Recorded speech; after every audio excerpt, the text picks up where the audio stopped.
Alrighty. Hello, everyone. Welcome to week 11 of dang, I keep saying that, the spring semester. How's everyone doing?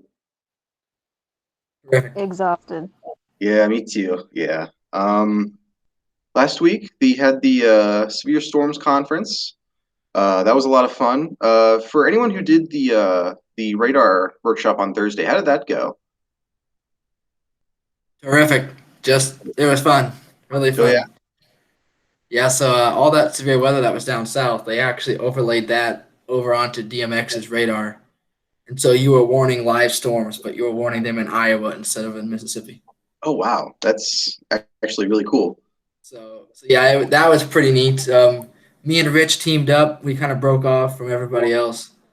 Uh, but yeah, that was a lot of fun. Well, we picked the wrong radar site, so had the choice to choose between Columbia and Birmingham. We chose Columbia as a group. Everybody chose Columbia. Wrong decision. Should have chose Birmingham, but overall, it was pretty fun. It was kind of hard to draw the polygons. I never really imagined it would be that hard to draw them, but that took the longest part out of the whole warning process was to draw the polygons. Yeah, it definitely seemed like a lot of fun. And then obviously on Friday there was the virtual symposium. I didn't get to go to as many as I wanted to. I ended up being really busy in the afternoon. I got to see Dr. Jeff Trapp's talk about QLCS tornadoes. That was really cool. Although I wouldn't be lying, or I would be lying if I said a little bit of it didn't go over my head. But no, that was a great talk. Same.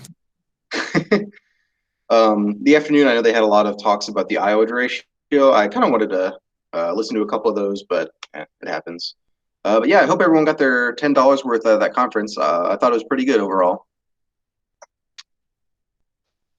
I'm going to go ahead and share my screen here, and we can get to talking about a few things.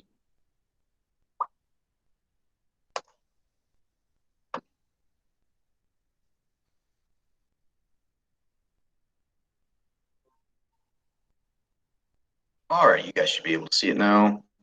So the first thing I wanted to touch up on is that there is a little bit of severe weather going on in the southeast of the United States right now. These storms are associated with that cold front that moved through our region last night, and so that's obviously why it's colder now than it was earlier this week.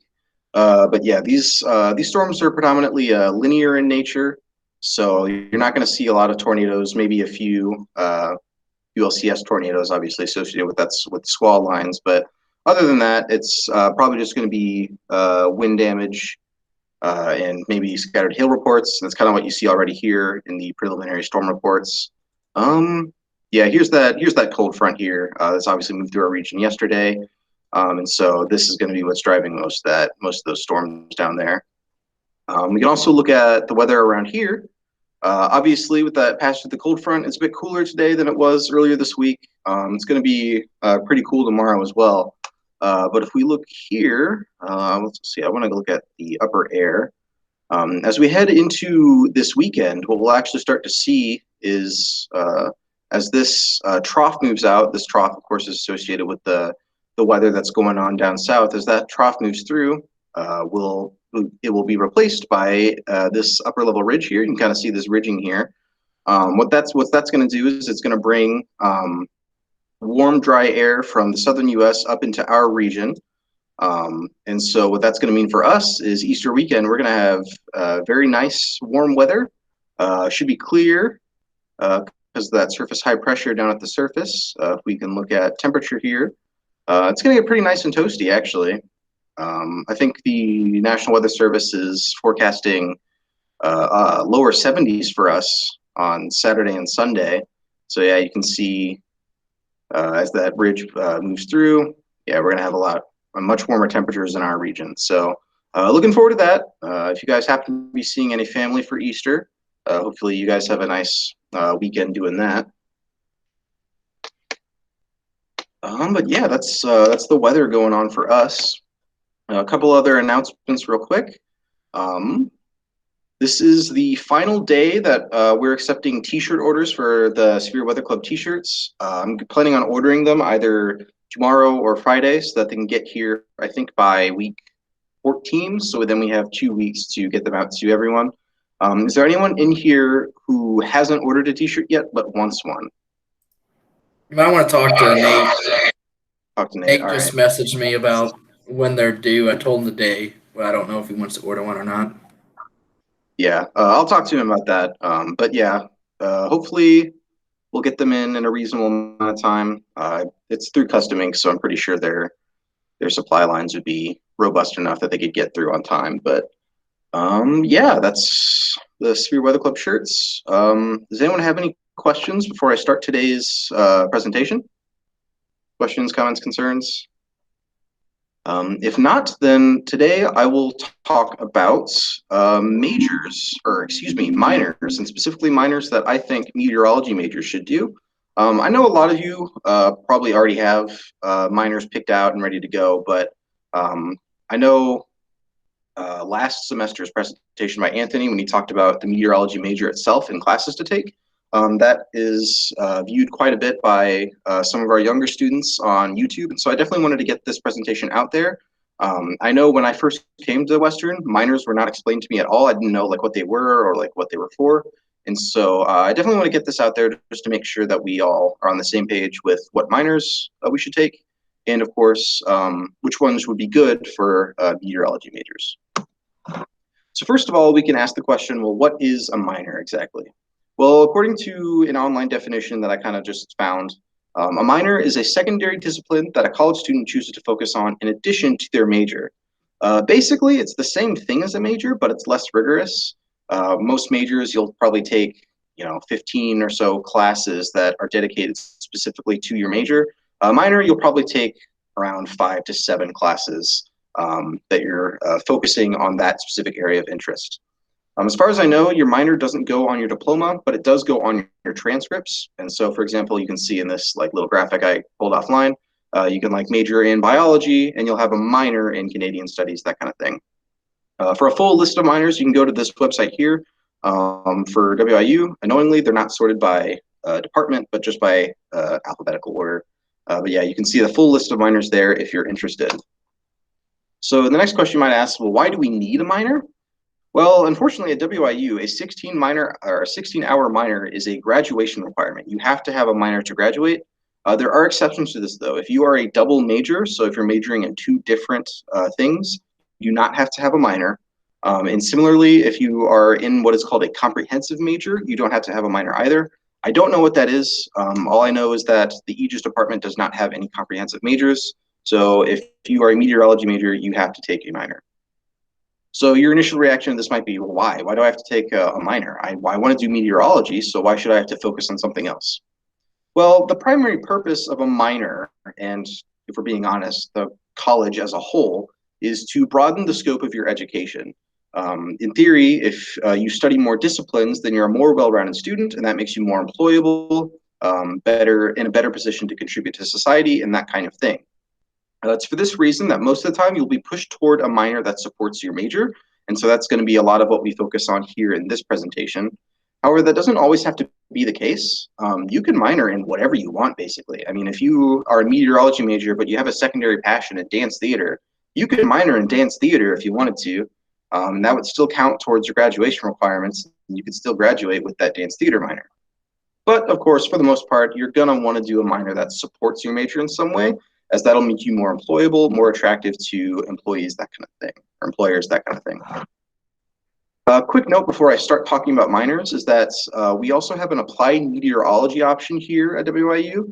You can see the course requirements here. This presentation is going to be coming from a perspective of the operational meteorology option, which is the option that prepares you for the National Weather Service. The reason for that is simply because that's the option I'm more familiar with. But that doesn't mean that this presentation isn't useful for anyone in the applied meteorology option. The whole point of that option is that it introduces you to the fundamentals of weather, but also gets you experience from other fields such as agriculture, chemistry, math, GIS, that kind of thing. And so even though this presentation is going to be from the perspective of an operational meteorology student, all of these minor options would be great for the applied meteorology option as well. So don't be concerned by that. But with that, I'm going to start by talking about minors that I think would be the best for augmenting the professional skills of a meteorology major. These are the ones that I thoroughly recommend you take. You don't have to take all of them, obviously, but I think you should definitely take one or two of these specifically. And obviously, these are all just my opinion, but I do think that these opinions are well formulated based on some research that I did and just, recommendations from academic advisors and that kind of thing. The first one I want to talk about is mathematics. This is the one that you'll probably hear most often associated with meteorology majors when they talk about minors. Almost all of them are taking a math minor. And there's a good reason for that. Here are the list of requirements on the website. I translated most of these into like actual courses, so you can actually make sense of what these numbers mean. But yeah, here you can see the course requirements. And the reason that so many meteorology majors take a math minor is because of all these course requirements. All of these are covered by the operational meteorology major. In order to qualify for the National Weather Service, you need to take calculus through Calc 3 and differential equations. And so what that means is that by the time you're done with that, you only have to take one other upper level math elective to graduate with a math minor. Usually you're told to take linear algebra, although there are other options too. I think one of the ones that some students like to take is math modeling. I don't know much about that course. I'm definitely taking linear algebra, but those are the options for that. Ian, if I can jump in real fast there. Yeah, go ahead. I did take math modeling, and from my understanding, with the weather service, if you're gonna get in or if you're gonna do anything even operational, it's kind of leaning more towards statistics. So I've kind of been told to take as much statistics as you can. And math modeling is nothing but statistics in Excel. You'll be doing all sorts of various different statistical analyses through only Excel, and it really opened up my eyes to what Excel can do, and it's way more powerful than I ever thought it was ever Cool. going to be. Thanks for the wisdom there. But yeah, that's just a little tidbit about that class. Yeah, awesome. So yeah, definitely great options there. I don't know, however, how many other upper level statistics courses that are offered here that don't require prereqs, but yeah. So why should you minor in math? Well, obviously it's easy. The meteorology major covers all but 3 hours of the minor. So if you're one of those that's like, I don't want to take a minor, I don't want to have to do that, this is the easiest one to fulfill that requirements. More importantly, though, many employers appreciate math skills. The National Weather Service, like, they know how hard the math is, and so for them to see that you took the time to complete the math minor, it's definitely something that they would appreciate. Additionally, some jobs in the applied meteorology, field expect you to be able to use some of this math. And additionally, math is just very useful if you're going into research. I don't know how many of our students would be going into research, but you'll definitely want to consider that as well. Basically, math is going to improve your resume no matter what field you go into in meteorology. The next one that I want to talk about is GIS. I've gushed about GIS already in previous meetings, so I won't go too in-depth of it here. Here you can see the minor requirements, although I do think these need to be amended a bit because due to like prereqs and course availabilities, they don't really line up with reality. So if you want to take a GIS option, I have these more realistic required courses outlined here. You'd start out with principles of GIS, obviously, but then you'd move on to data integration. That's not technically a required course. It's in one of these optional courses down here, but it's a prerequisite for 3 other required courses. So even though it's not technically required, it's functionally required. Then you take spatial analysis, obviously, and then 408 here, which is environmental applications. You technically have the option between taking that and GIS 407, but I don't remember when the last time 407 was offered. It's definitely not offered this semester or this coming semester, so probably going to be taking 408 there. And then of the remaining courses that are still offered, you would pick 2 of these.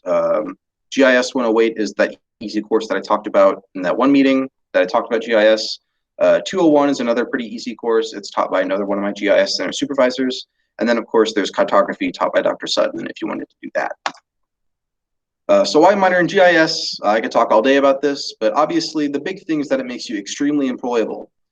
GIS proficiency is sought after in literally pretty much every field that you can imagine, and particularly useful for meteorology. Spatial skills are very useful for anyone going into meteorology. I mean, meteorology is basically all GIS if you think about it.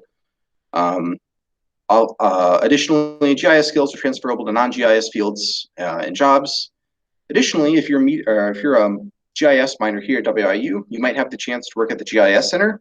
which provides you real world GIS experience, not just like answering phones for the office. You're literally doing GIS analysis, and you're being paid for it while you're in school. So that's definitely a good thing to consider if you were looking for a minor, to just take GIS. It's so good. The next one I want to talk about is emergency management. I didn't go in depth on the actual course of emergency management because it was kind of like confusing to me. Here are the requirements here. I do know that of all the options for emergency management minors that you could take, the one that you want to take is the emergency management operational option type B. There was also an applied option, I believe, but that was really geared more towards first responders. And so if you're a meteorology major, you probably aren't going to be interested too much in the first response part of it. But yeah, why would you want to minor in emergency management? Well, the National Weather Service is currently actively looking for people with emergency management experience. In particular, they want to be able to hire people who are experienced in communicating with emergency managers. I know from experience that emergency managers can be difficult people to talk to and to get your point across to. And so having experience with that is definitely a plus. Additionally, many jobs related to meteorology involve emergency management. For example, when I went down to Winchester 2 springs ago now to assist with flood management stuff with GIS, there were representatives from the National Weather Service working with us to keep us up to date on river conditions and obviously weather conditions, that kind of thing. And of course, it goes vice versa as well. Many jobs related to emergency management involve meteorology and, of course, GIS. The last one that I want to talk about that I think you definitely should consider taking is computer science, and specifically the traditional route, which focuses more on computer programming. You can see the required courses down here. You would take Intro to Computer Science, Principles of Computer Science, Data Structures, and then 3 other courses out of their electives. Specifically, you would want to be taking programming courses. I would definitely recommend if you're a meteorology major or a GIS person, you would take Python. I don't know how many Python courses are taught here, but you would definitely want to do that. The reason you would want to do computer science, it's definitely one of the more general minors that you would want to take here. But obviously, computer competency is a must in any profession, and not just a matter of being able to use Excel and that kind of thing, but understanding how file storing structures work, that kind of thing. Additionally, meteorologists, we do a lot of programming. If there's ever a time where you want to make a weather map and that isn't available online, you got to make it yourself. And so that's why we learn Python and Synoptic Meteorology too, I believe. So you'll definitely want to do computer programming if you want to go into meteorology. And also, even if you don't know a particular programming language, having programming experience makes it easier to learn a new language later. So that's why you would want to take a computer science minor now, even if you don't necessarily think you're going to be using computer programming in the near term. But yeah, that's computer programming. And that kind of rounds out the generally good minors that I think any meteorology major should consider taking. This next section, I'm not going to go as in depth, but this is just going to be a collection of minors that I think are good for meteorology majors who want to do specific things with their degree. And so the first of these is obviously broadcasting and journalism. This is something that you would want to do if you wanted to go into broadcast meteorology. This picture on the right here, this is a WIU alumnus, Devin Biggs. Something that you might want to consider here is that if you wanted to do broadcast meteorology, WIU's News 3 TV station, they do weather segments, and so you are able to work there and get a stipend off of your tuition if you wanted to do that. The broadcasting and journalism minor they were actually merged. They were 2 separate things, and they were merged into broadcasting and journalism. And so if you wanted to do that, you might think, oh, well, I don't want to do the journalism part. I just want to do broadcasting.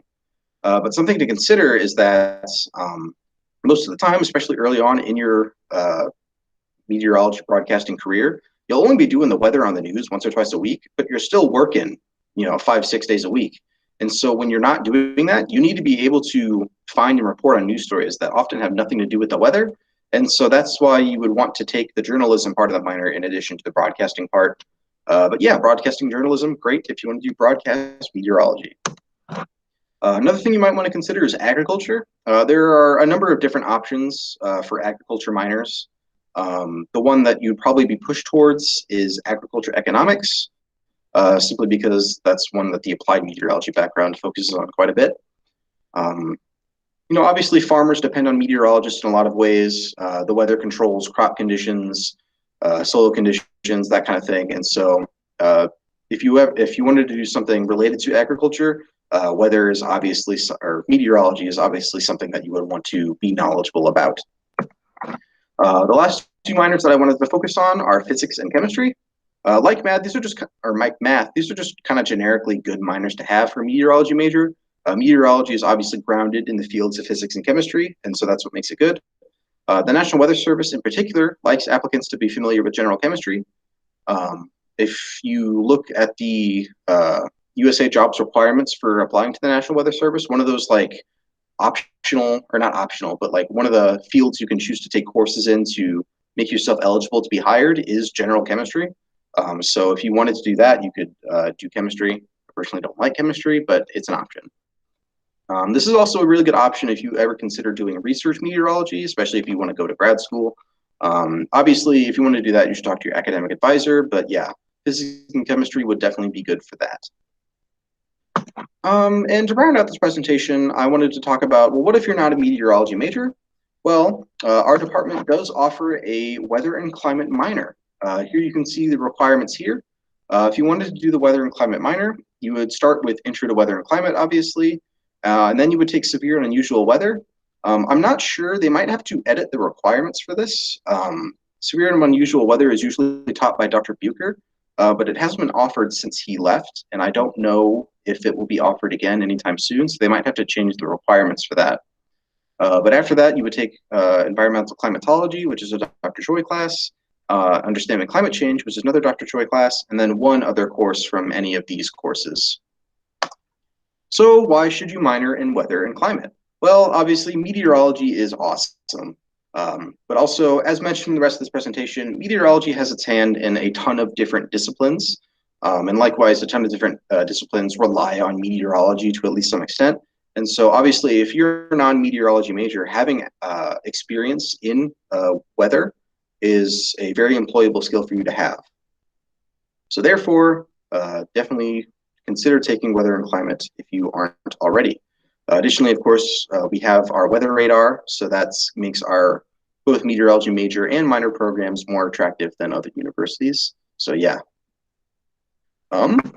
That's all I have for this presentation about minors. Does anyone have any questions?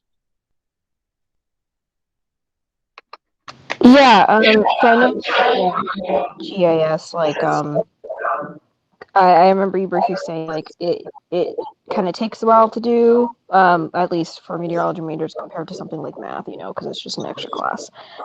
So I was wondering about computer science. Would that, like, put kind of an extra year or something on to the program? Yes, that's definitely something you would want to talk to your academic advisor about. Let's see, the computer science minor, it says it's 18 semester hours. The minimum is 16. Basically, you'll be taking 6 different courses, which is a lot, depending on where you are in your meteorology degree. If you're early on, you can take any minor without a problem. Did you say that you were a double major at one point? Yeah, I was gonna also major in mathematics for some other purposes, but I don't know. I'm not sure I want to be in school that long, so we'll see. Fair enough. Yeah, no. That's definitely something you would want to talk to Jennifer about, or of course Dr. Finch. She also would know all about this stuff. She'd be willing to work with any of you through any minors, any questions about minors that you have. But yeah, I will say that GIS is definitely one of the heftier minors that you can take. It does require 19 to 20 hours, which is a lot, but it's obviously probably the most useful minor you can take, at least in my opinion. But yeah, are there any other questions about that? If not, then the last thing I wanted to discuss with you guys is kind of a roadmap for the rest of the semester.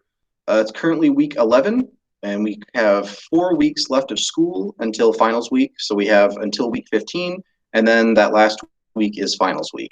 And so the only major thing we have left to do for club is elections. According to our bylaws, the way elections work is 2 weeks before the elections, we have to formally announce it. And then 1 week before the elections, we take nominations. And then the week of elections, we do like speeches and stuff to see who we want to vote for, and then we vote if necessary. And then that's usually the last meeting of the semester. And so what I was thinking we would do is next week I will formally announce elections, and then we can just do a normal meeting. The week after that, which would be week 13, we would do nominations and stuff where we nominate ourselves to, or other people obviously, to be chair members or board members. And then the following week, week 14, we would do elections, and then we kind of have a fun meeting to round out the semester. That would leave week 15 to like finish up any final projects that you guys have, and then of course finals week as well. Does that sound good to everyone? Awesome. I'm seeing a lot of yeses. I think that's a good plan all around. So that's all I have for you guys this week. If there are no other questions, comments, or concerns, then I'll go ahead and end the meeting here. Thank you so much for attending, and I'll see you guys next week.